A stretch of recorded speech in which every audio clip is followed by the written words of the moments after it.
Infinity coaching में आपका फिर से हार्दिक स्वागत है। तो लास्ट क्लास में मैक्सिमा एंड मिनिमा पढ़ रहे थे, जिसमें से मैंने कुछ होमवर्क दिया था 3 क्वेश्चन। तो आंसर देखते हैं। देखो फ्रेंड्स, इसके हमने क्रिटिकल पॉइंट निकाले थे 5। अब इस क्वेश्चन में मैंने थोड़ा सा चेंज किया था, इसमें मैंने 1 ऐड कर दिया था। अब यहाँ पर 1 की जगह आप कोई भी आर्बिट्री कॉन्स्टेंट ऐड कर लीजिए, आंसर 5 ही आएगा। बिकॉज हम इसका पार्शियल डेरिवेटिव करेंगे, कांस्टेंट का तो वैसे ही 0 हो जाएगा, तो इससे कोई इफेक्ट नहीं पड़ेगा। तो यहाँ पर 1, -1, 2, 3 कोई भी कांस्टेंट हो, ऑलवेज क्रिटिकल पॉइंट 5 ही होंगे। अब डिस्कस करते हैं इस टाइप के प्रॉब्लम में। तो क्रिटिकल पॉइंट के लिए हम पहले बहुत क्या करते हैं कि इसका एक्स के सापेक्ष पार्शियल डेरिवेटिव निकालते हैं, वाई के सापेक्ष पार्शियल डेरिवेटिव निकालते हैं, दोनों को इक्वल टू 0 पुटअप करते हैं। तो इसका मैं अगर एक्स के सापेक्ष पार्शियल डेरिवेटिव करूँगा तो ये क्या मिलेगा मेरे को, एक्सपोनेंशियल का डेरिवेटिव एक्सपोनेंशियल होता है, तो ए की पावर -x, पावर का डेरिवेटिव कितना हो जाएगा, -1 cos y a gt equal to हम क्या करते हैं 0 के इक्वल रखते हैं। तो देन दिस इम्प्लाइज -e की power -x cos y equal to 0। अब आपको इसका y के सापेक्ष पार्शियल डेरिवेटिव करना है, तो कर लीजिए f of y equal to, अब की बार e की पावर -x a gt रहेगा, क्योंकि कॉन्स्टेंट हो गया, हमें y के रेस्पेक्ट में हमें डेरिवेटिव करना है। तो cos y का डेरिवेटिव कितना हो जाएगा, माइनस का sin y। तो then this implies f of y equal to 0। तो -e की power -x sin y equal to 0। अब फ्रेंड्स, मैंने लास्ट लेक्चर में ये कहा था क्रिटिकल पॉइंट के लिए वो पॉइंट होते हैं जो दोनों को ही सेटिस्फाइड करे। अब आप अगर इसको इक्वल टू 0 पुटअप करोगे, पहले तो आप ये जानते होंगे कि एक्सपोनेंशियल फंक्शन कभी भी 0 नहीं होता। तो cos y 0 के इक्वल होगा, तो y मस्ट भी कितना होना चाहिए, π/2 का कोई कोफिशिएंट होना चाहिए। तो अगर आप π/2 रखोगे तो ये तो 0 बन जाएगा, पर π/2 यहाँ पे पुटअप करोगे y की जगह, तो वो नॉन जीरो होगा। तो ऐसा हमें कोई भी पॉइंट नहीं मिलेगा जो इन दोनों कंडीशन को एक साथ या साइमल्टेनियसली सेटिस्फाइड करे। तो हम बोल देंगे इन दोनों को सेटिस्फाइड करने वाला कोई भी पॉइंट नहीं है, तो no critical point. Same problem ये थी। अब cos की जगह sin y दे रखा है, तो उसका डेरिवेटिव करेंगे तो cos की जगह sin आ जाएगा, sin की जगह cos आ जाएगा। तो सेम बात आएगी, यहाँ पर cos आ जाएगा, यहाँ पे sin आ जाएगा। तो ऐसा कोई भी क्रिटिकल पॉइंट नहीं होगा जो इसको सेटिस्फाइड करेगा। तो यहाँ पर भी क्रिटिकल पॉइंट कितने होंगे, 0, और यहाँ पर भी 0। तो नोट डाउन कर लीजिए। तो स्टूडेंट, हमारा एक टॉपिक कंप्लीट हो गया फंक्शन ऑफ 2 वेरिएबल का, maxima and minima of 2 variable. अब उसके थोड़ा एडवांस जाते हैं। अब नेक्स्ट टॉपिक हमारा लाग्रांज मल्टीपल। अब इसका IIT JEE में एक क्वेश्चन तो फिक्स है, स्टूडेंट का एक क्वेश्चन तो आता ही आता है, वो भी 2 नंबर का आता है। तो ये टॉपिक क्या है, देखो लास्ट टॉपिक में हमने पढ़ा था मैक्सिमा एंड मिनिमा में कि आपको कोई फंक्शन दे रखा है, आपको उसकी मैक्सिमा एंड मिनिमा निकालना है, लेकिन कोई रीजन नहीं गिवन है। अब यहाँ पर एक स्पेशल कंडीशन होती है। फॉर एग्जाम्पल, आपको एक सर्कल दे रखा है, ये सर्कल की कंडीशन दे रखी है x² + y² ≤ 1, एक यूनिट सर्कल दे रखा है, और आपको कोई ना कोई एक फंक्शन दे रखा होगा। अब आपको ये पूछेगा कि इस सर्कल के अंदर उस फंक्शन की मैक्सिमा एंड मिनिमा क्या है। तो इस टाइप के क्वेश्चन को हम लाग्रांज मल्टीपल से ही करते हैं। यदि आपको एक एडवांस सिचुएशन या एडवांस कंडीशन मिले, तो आपको हमेशा लाग्रांज मल्टीपल का ही यूज़ करना है। अब ये मेथड क्या है, आपको कोई भी फंक्शन है उसका मैक्सिमा एंड मिनिमा निकालना होगा, लेकिन आपको एक कंडीशन गिवन होगी, जैसे हमने इसको नाम दे दिया कोई g(x, y, z) equal to कोई कॉन्स्टेंट। तो अगर कांस्टेंट अगर आपको एक कंडीशन मिल रखी है, तब डेफिनेटली आपको लाग्रांज मल्टीपल निकालना है। इसके भी 2 स्टेप है, एकदम इजी मेथड है। फर्स्ट स्टेप, आपको इस सिस्टम को सोल्व करना पड़ेगा। Del of x Y Z equal to lambda del g x Y z. अब यहाँ पर देखो स्टूडेंट, क्या बनेगा, डेल का मतलब क्या होता है, फंक्शन का एक्स के सापेक्ष पार्शियल डेरिवेटिव, वाई के सापेक्ष पार्शियल डेरिवेटिव और जेड के सापेक्ष पार्शियल डेरिवेटिव। तो यहाँ से अगर मैं सिस्टम को सोल्व करूँगा तो मेरे को क्या मिलेगा, F of X equal to lambda time G का अगर एक्स के सापेक्ष पार्शियल डेरिवेटिव करूँगा G of X, F of Y equal to lambda G of Y. अब जेड के सापेक्ष करूँगा तो F of Z equal to lambda G of Z. तो 3 इक्वेशन तो आपको इधर से मिल जाएगी, और एक इक्वेशन तो ये खुद है ही है, G equal to X Y Z equal to K. तो इससे आपको एक्स वाई जेड की वैल्यू निकालनी है। आपके पास एक्स वाई जेड की वैल्यू जो भी आएगी उस फंक्शन में पुटअप कर दीजिए, तो उसमें आपको मिनिमा एंड मैक्सिमा मिल जाएगा। तो आपको बस इस सिस्टम को सोल्व करना है।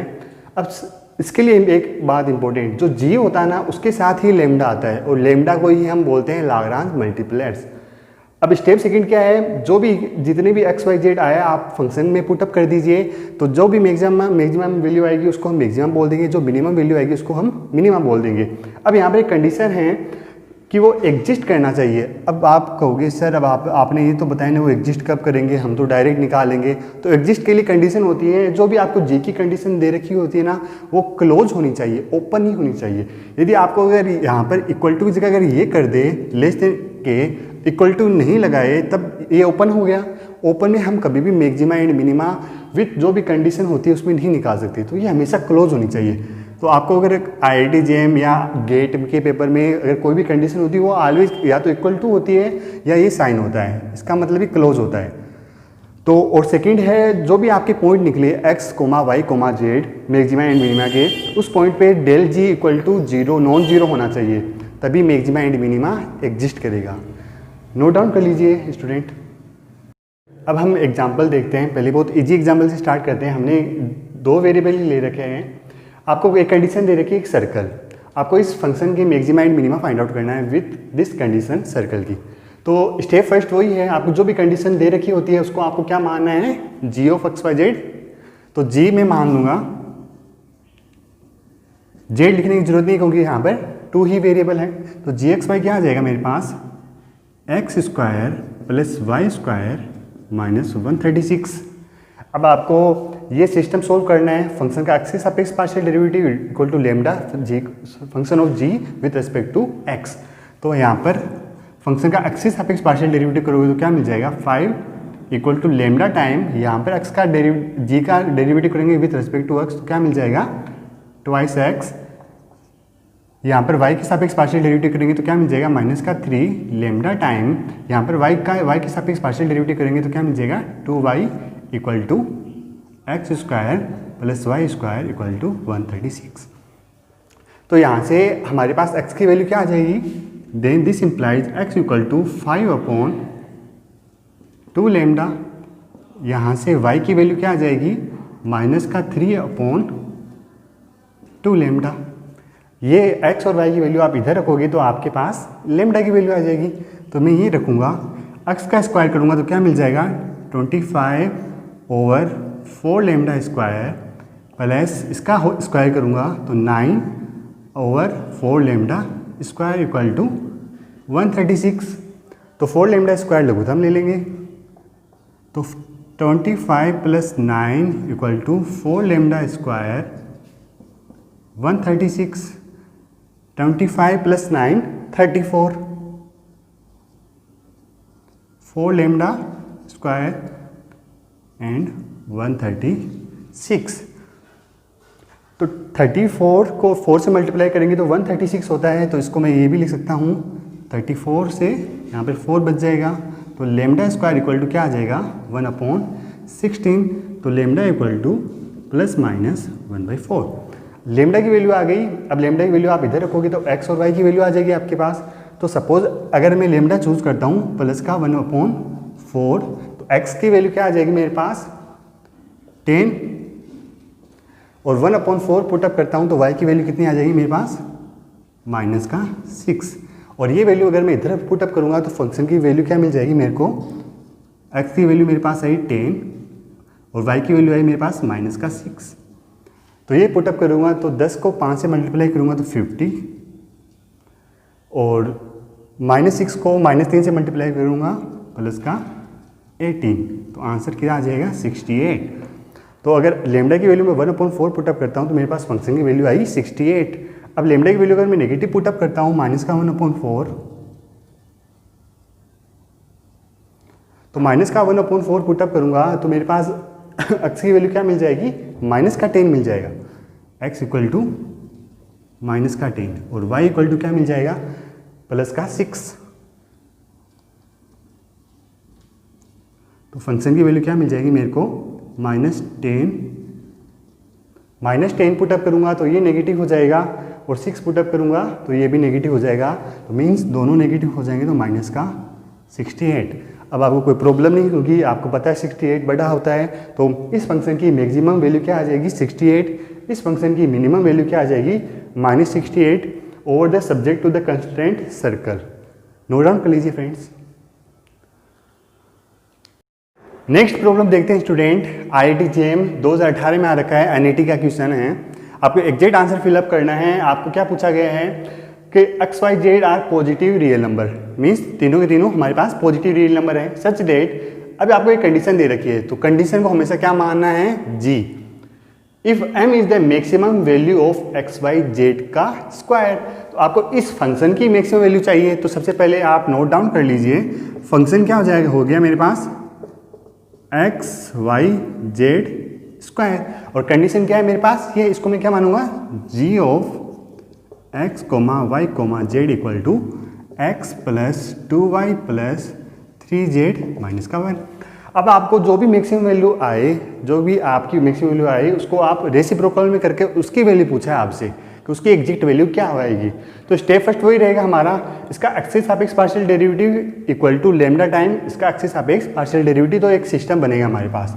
तो मैं डायरेक्ट लिख रहा हूँ स्टूडेंट, एक्सिस सापेक्ष पार्शियल डेरिवेटिव करूँगा तो क्या बन जाएगा, YZ स्क्वायर, इसका एक्सिस सापेक्ष पार्शियल डेरिवेटिव करूँगा तो लेमडा एक्स का डेरिवेटिव 1 हो जाएगा, y के सापेक्ष इसका डेरिवेटिव करूँगा पार्शियल डेरिवेटिव, तो ये क्या बन जाएगा, XZ square lambda time y का डेरिवेटिव करूँगा तो ट्वाइस, z के सापेक्ष पार्शियल डेरिवेटिव करूँगा तो क्या बन जाएगा 2x YZ equal to lambda time 3। And fourth condition ये हमारे पास होती ही है, x plus 2y plus 3z equal to 1। अब देखिए फ्रेंड्स, हमारे पास 4 इक्वेशन है और हमको लेमडा x और y और z की वैल्यू निकालनी है। तो फर्स्ट और सेकंड इक्वेशन से देखिए आप, यहाँ से मैं क्या लिख सकता हूँ, लेमडा को अगर मैं रिमूव करना चाहूँ तो लेमडा इक्वल टू मैं क्या लिख सकता हूँ, YZ स्क्वायर, और इस लेमडा की जगह मैं ये वैल्यू रख देता हूँ YZ square equal to XZ square upon 2। YZ square as it is है, लेमडा है, लेमडा की वैल्यू क्या आ जाएगी, XZ square upon 2। Then this implies twice YZ square equal to XZ square. अब यहाँ से हम इस XZ स्क्वायर को लेफ्ट हैंड साइड लाएंगे तो ये क्या बन जाएगा, और Z स्क्वायर में कॉमन ले रहा हूँ तो Z स्क्वायर अगर कॉमन लूँगा तो ये क्या बन जाएगा 2y minus x equal to 0। तो यहाँ से दो कंडीशन है, या तो आइधर आपके पास z इक्वल टू 0 होगा या x इक्वल टू 2y होगा। अब यहाँ से हमारे पास दो कंडीशन है, आइधर z इक्वल टू 0 या x इक्वल टू 2y। देखो फ्रेंड्स, अगर z इक्वल टू 0 है मेरे पास, अब सिमिलरली है, अब हम इन दो इक्वेशन को सोल्व करेंगे तो हमारे पास या तो x इक्वल टू 0 आएगा या y इक्वल टू 0 आएगा। तो इस टाइप की प्रॉब्लम होती है आपके पास प्लेन की, तब आपके पास ये सॉल्यूशन तो हमेशा मिलता है, जब z 0 हो x 0 तो y की वैल्यू क्या आ जाएगी, हाफ। जब x 0 हो y 0 तो z की वैल्यू कितनी आ जाएगी, 1/3। जब आपके पास y और z 0 तो x की वैल्यू क्या आ जाएगी, आपके पास 1। तो ये तो हमारे पास कंडीशन होगी। तो हमारे पास ये 3 पॉइंट तो आएंगे। जब ये y और z 0 तो x की वैल्यू कितनी आ जाएगी, 1 0 0। जब आपके पास x और y इक्वल टू 0 तो z की वैल्यू कितनी आ जाएगी, 0 0 1/3। जब आपके पास x और z 0 है तब y की वैल्यू कितनी आ जाएगी, आपके पास हाफ।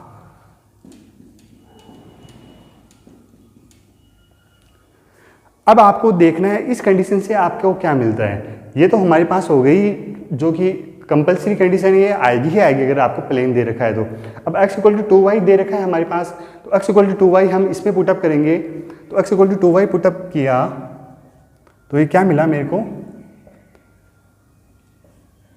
2y YZ और 3 टाइम लेमडा है, तो लेमडा की वैल्यू मैं यहाँ से पुटअप कर दूंगा, तो 3 YZ स्क्वायर। तो इसको अगर आप सोल्व करोगे तो आपको क्या मिल जाएगा, यहाँ से मेरे पास क्या मिलेगा, YZ में कॉमन ले लूँगा इसको लेफ्ट हैंड साइड में लाने के बाद, तो 4y minus 3z equal to 0। तो यहाँ से आपको क्या मिला, अगर मैं y और z को दोनों को 0 पुटअप कर दूंगा तो आपके पास क्या कंडीशन मिल जाएगी, y और z दोनों को 0 कर दूंगा तो x की वैल्यू यहाँ से क्या आ जाएगी, 1 आ जाएगी। तो ये सारी कंडीशन तो हमने पहले से ही ले ली। अब यहाँ से आपको क्या मिला, 4y minus 3z equal to 0, और पहली कंडीशन हमारे पास क्या रखी थी, x इक्वल टू 2y। तो स्टूडेंट दो कंडीशन हमारे पास आ गई है और एक कंडीशन हमारे पास है ये जो सब्जेक्ट वाली है। तो इन 3 कंडीशन से हमें एक्स वाई जेड की वैल्यू आराम से निकाल सकते हैं। अब देखिए 4y इक्वल टू क्या है मेरे पास 3z और x इक्वल टू क्या है मेरे पास 2y और ये कंडीशन क्या है मेरे पास x plus 2y plus 3z equal to 1। तो x इक्वल टू आप पुटअप कर दीजिए 2y, y को एज इट इज रहने दीजिए और 3z इक्वल टू रख दीजिए 4y इक्वल टू 1। तो कितने हो गए 4 2 6 2 8। तो y की वैल्यू कितनी आ गई मेरे पास 1/8।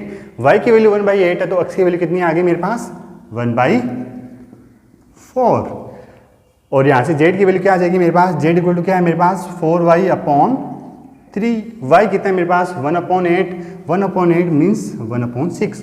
तो x की वैल्यू आ गई, y की वैल्यू आ गई, z की वैल्यू आ गई। अब ये आप फंक्शन में पुटअप करिए और देखिए आपसे मैक्सिमम वैल्यू पूछ रहा है, क्या इन 3 पॉइंटों पे मैक्सिमम वैल्यू आ रही है या इस चौथे पॉइंट पे आ रही है। चौथा पॉइंट क्या बना है हमारे पास x की वैल्यू कितनी है 1/4, y की वैल्यू कितनी है 1/8, z की वैल्यू कितनी है 1/6। तो अगर ये पॉइंट पुटअप करूंगा तो मेरे को हर बार 1 ही मिलेगा। देखो अगर 1 नहीं 0 ही मिलेगा क्योंकि ये तीनों मल्टीपल में है और इसमें y दो कोऑर्डिनेट हमेशा 0 है तो ये वैल्यू हमेशा 0 बनेगी। तो हमें मिनिमा मिलेगा इन पॉइंटों से। तो मिनिमा के हमारे पास कितने पॉइंट हो गए 3 पॉइंट हो गए। अब मैक्सिमा निकालना तो डेफिनेटली आपको इसी पॉइंट पे मैक्सिमा मिलेगा। तो ये वैल्यू पुटअप करेंगे तो क्या मिल जाएगा फंक्शन x की जगह पुटअप कर दीजिए 1/4, यहाँ पर 1/8 और z की जगह 1/6। ये पुटअप करने के बाद मल्टीप्लाई कर दीजिए आपस में 1/4 इंटू वाई की वैल्यू है 1/8 और 1/6 का स्क्वायर मीन्स 1/36। इसको आप सोल्व करोगे 8 इंटू 4 32, 32 इंटू 36 बन जाएगा 1/11 52। तो ये आपकी मैक्सिमम वैल्यू आ गई। लेकिन आपको पूछा क्या है जो भी मैक्सिमम वैल्यू आए उसका रेसिप्रोकल निकाल लीजिए तो पड़ेगा। तो m 1/m करूँगा मैं तो हमारे पास क्या मिल जाएगा 1152 और यही हमारा फाइनल आंसर है। तो स्टूडेंट इसमें आपको एग्जैक्ट आंसर भरना है, इसमें तो कोई डेसिमल भी नहीं है। तो 1152 आपका फाइनल आंसर है, नोट डाउन कर लीजिए। मैं हमारी जो कि 2018 में आ रखी है बट ये अम्मे का नहीं है, अम्मस का क्वेश्चन है। तो फ्रेंड्स आपसे मैं एक बात करना चाहता हूँ, जब आप IIT JEM अम्मे की तैयारी कर रहे हो तो अम्मेस के क्वेश्चन भी आप सोल्व करते रहिए क्योंकि अम्मेस में भी मैथमेटिक्स के बहुत अच्छी प्रॉब्लम आती है। जैसे यही टॉपिक हमारा मैक्सिमा मिनिमा, हमको इस फंक्शन की मिनिमम वैल्यू फाइंड आउट करनी है और आपको कंडीशन दे रखी है ये। तो हमारा क्वेश्चन किससे बन गया लाग्रांज मल्टीपल से और ये क्वेश्चन बहुत ही इंटरेस्टिंग है। अब अभी तक अगर आपका डाउट अगर क्लियर हो गया तो अच्छी बात है, अगर फिर भी इस टॉपिक में कुछ डाउट रहता है तो आई थिंक इस क्वेश्चन के बाद आपके सारे डाउट क्लियर हो जाएंगे। तो देखो आपको क्या दे रखा है, आपको दे रखा है डोमेन दे रखा है XY बिलोंग टू R2 और आपको एक कंडीशन दे रखी है। तो मतलब डोमेन वो एलिमेंट ही हमें लेना है जो उसको सेटिस्फाइड करेंगे। एंड द फंक्शन आपको डिफाइन कर रखा है x-2 की होल पावर 4 प्लस y-1 की होल पावर 4। अब आपको इसकी मिनिमम वैल्यू फाइंड आउट करनी है। अब अगर कोई स्टूडेंट सोच रहा है कि इसकी सर मैं मैक्सिमम वैल्यू क्यों फाइंड आउट नहीं कर सकता, क्योंकि मैक्सिमम वैल्यू एग्जिस्ट ही नहीं करती है, तो आपको डोमेन नहीं दे रखा है। तो अगर आप x की जगह 10 लोगे, y की जगह 10 लोगे तो यहाँ पे 10 पुटअप करोगे तो 10 - 2 8 की पावर 4 बहुत बड़ी क्वांटिटी होगी, 8 की पावर 4 अगेन 4 बहुत बड़ी क्वांटिटी होगी। अगर यहाँ मैं बढ़ाता चलूँ 100, 1000, 10,000 तो बहुत बड़ी वैल्यू मिलती रहेगी। तो कोई क्वेश्चन का सेंस ही नहीं हुआ क्योंकि मैक्सिमम वैल्यू आपको कितनी मिल जाएगी इन्फिनिटी। तब आपसे पूछा है इसकी मिनिमम वैल्यू क्या होगी। तो हम फंक्शन हमें ये दे रखा है, इसको हम क्या मान लेते हैं जी। अब हाँ एक बात मैंने ये बोला था मैक्सिमा एंड मिनिमा अगर आपको कोई रीजन दे रखा है तो तभी एग्जिस्ट करेगा जब वो क्लोज हो। देखो यहाँ पर क्लोज दे रखा है रीजन, यदि यहाँ पर अगर मैं इक्वलिटी हटा दूँ तब आप बोल सकते हो सर इसका मैक्सिमा एंड मिनिमा एग्जिस्ट नहीं कर रहा है। तब इसलिए मैं यहाँ पे इक्वलिटी है तो इसका मतलब maxima and minima definitely exist करेंगे। दे रखा है ये x, y equal to x-2 की पावर 4 प्लस y-1 की पावर 4 और आपको जो भी कंडीशन दे रखी है हम उसको क्या मानते हैं g। अब यहाँ पे z है नहीं तो gx, y क्या बन गया मेरे पास इक्वल टू x-y। आपको जो भी राइट हैंड साइड में आए उसको लेफ्ट हैंड साइड में ले जाना है, उसको आपको क्या मान लेना है g। अब वही आपको करना है, सिस्टम ऑफ इक्वेशन को सोल्व करना है। तो इसका एक्सिस सापेक्ष partial derivative equal to lambda time इसका एक्सिस सापेक्ष partial derivative. Then this implies 4 time x minus 2 की whole power cube lambda, x का डेरिवेटिव कितना हो जाएगा 1, यहाँ पर y के सापेक्ष डेरिवेटिव करेंगे तो 4y माइनस 1 की होल पावर 3 लेमडा माइनस का 1, ये वैल्यू हमारे पास आ गई। अब यहाँ से हम फाइंड आउट कर सकते हैं x माइनस 2 इक्वल टू क्या बन जाएगा मेरे पास, x माइनस 2 इक्वल टू बन जाएगा लेमडा अपॉन 4 की होल पावर 1 अपॉन 3, और यहाँ से मेरे पास y माइनस 1 की वैल्यू क्या मिल जाएगी, y minus 1 equal to minus का लेमडा अपॉन 4 की होल पावर 1 अपॉन 3, ये मिल गई मेरे पास। अब देखो फ्रेंड्स, अब यहाँ से आपको इस कंडीशन का यूज़ करना है। आपको कंडीशन क्या दे रखी है, x equal to Y condition दे रखी है, तो यहाँ से आप x और y की वैल्यू फाइंड आउट कर सकते हैं। तो x इक्वल टू क्या है मेरे पास, x इक्वल टू है मेरे पास 2 प्लस लेमडा अपॉन 4 की whole power 1 upon 3, lambda upon 4 की पावर 1 अपॉन 3 इक्वल टू आपको y के इक्वल पुट अप करना है। y इक्वल टू क्या है मेरे पास 1 माइनस लेमडा अपॉन 4 की होल पावर 1 अपॉन 3। अब इसको सॉल्व कर लीजिए, माइनस का लेमडा अपॉन 4 की होल पावर 1 अपॉन 3 को इधर राइट साइड ले आइए और 2 को उधर ले जाइए, तो ये क्या बन जाएगा, ट्वाइस ऑफ लेमडा अपॉन 4 की होल पावर 1 अपॉन 3, और यहाँ से क्या बन जाएगा माइनस का 1। इसको सोल्व कर लीजिए, लेमडा अपॉन 4 की होल पावर 1 अपॉन 3 माइनस का 1/2। अब दोनों तरफ क्यूब कर लीजिए, तो ये क्या बन जाएगा, lambda upon 4 equal to minus का 1 upon 8, then this implies lambda equal to minus का हाफ। तो लेमडा की वैल्यू माइनस का हाफ आ गई, तो यहाँ से x माइनस 2 की वैल्यू क्या मिल जाएगी मेरे पास, x माइनस 2 लेमडा की वैल्यू में माइनस का हाफ पुटअप करूँगा तो माइनस का 1 अपॉन 8 की होल पावर 1 अपॉन 3। यहाँ से आपको y माइनस 1 की वैल्यू क्या मिल जाएगी, y minus 1 equal to lambda की जगह आप पुटअप करोगे माइनस का हाफ, नेगेटिव पॉजिटिव हो जाएगा, तो मैं पॉजिटिव कर रहा हूँ 1 अपॉन 8 की होल पावर 1 अपॉन 3। अब देखो फ्रेंड्स, आपको इसकी मिनिमम वैल्यू निकालनी है, तो आपके पास x माइनस 2 की वैल्यू आ रखी है, y माइनस 1 की वैल्यू आ रखी है, तो x माइनस 2 की होल पावर 4 करने हैं आपको, तो इसकी होल पावर 4 कर दीजिए, इसकी होल पावर 4 कर दीजिए। तो अगर मैं इसकी होल पावर 4 करूँ तो मेरे को क्या मिलेगा, 1 अपॉन 2 की क्यूब कितनी होती है, 1 अपॉन 8 होती है, तो क्यूब से ये 3 कैंसिल हो जाएगा, तो 1 अपॉन 2 का पावर 4 करूँगा तो क्या बन जाएगा 1 अपॉन 16। यहाँ से y माइनस 1 की होल पावर 4 करूँगा तो 1 अपॉन 8 है, 2 की क्यूब कितनी होती है 8, तो 3 से 3 कैंसिल हो जाएगा, तो 2 बचेगा, तो 2 की पावर 4 अगेन 1 अपॉन 16।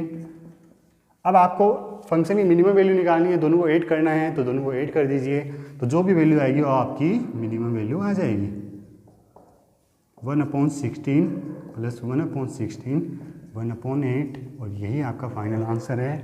तो करेक्ट आंसर इज 1 अपॉन 8। ये रॉन्ग, ये रॉन्ग, ये रॉन्ग, सिंगल करेक्ट क्वेश्चन था, तो इसका थर्ड ऑप्शन करेक्ट हो जाएगा। नोट डाउन कर लीजिए। कुछ प्रॉब्लम आपको होमवर्क के लिए दे रहा हूँ। ये नेक्स्ट प्रॉब्लम है IIT JEM हमें 2016 में आ रखी है। आपको इस फंक्शन की मैक्सिमम वैल्यू फाइंड आउट करनी है with the subject to the constraint. आपको एक कंडीशन दे रखी है, तो हिंट बता रहा हूँ, आप इसको जी मान लेना और नॉर्मल मेथड से आप सोल्व कर लेना, तो आपको मैक्सिमम वैल्यू आसानी से मिल जाएगी। जो भी वैल्यू आए मैक्सिमम वैल्यू आप उसे कमेंट बॉक्स में जरूर बताइए। नेक्स्ट प्रॉब्लम है, आपको इस फंक्शन की मैक्सिमम एंड मिनिमम वैल्यू दोनों फाइंड आउट करनी है, और आपको कंडीशन क्या दे रखी है, आपको एक प्लेन दे रखा है विद तीनों की तीनों को जो कोऑर्डिनेट है वो पॉजिटिव होने चाहिए। तो आई होप मेरे अगर आपको कॉन्सेप्ट क्लियर है तो इन दोनों प्रॉब्लम में कोई डाउट नहीं आना चाहिए, और दोनों के आंसर आप कमेंट बॉक्स में ज़रूर बताइए। और आई होप आपको ये टॉपिक पूरा क्लियर हो गया है। तो फ्रेंड्स, हमारे चैनल को सब्सक्राइब कर लीजिए ताकि नए से नए टॉपिक आपको जो बता रहे हैं सबसे पहले आपको मिल जाए, और बेल आइकन को प्रेस कर लीजिए। Thank you so much.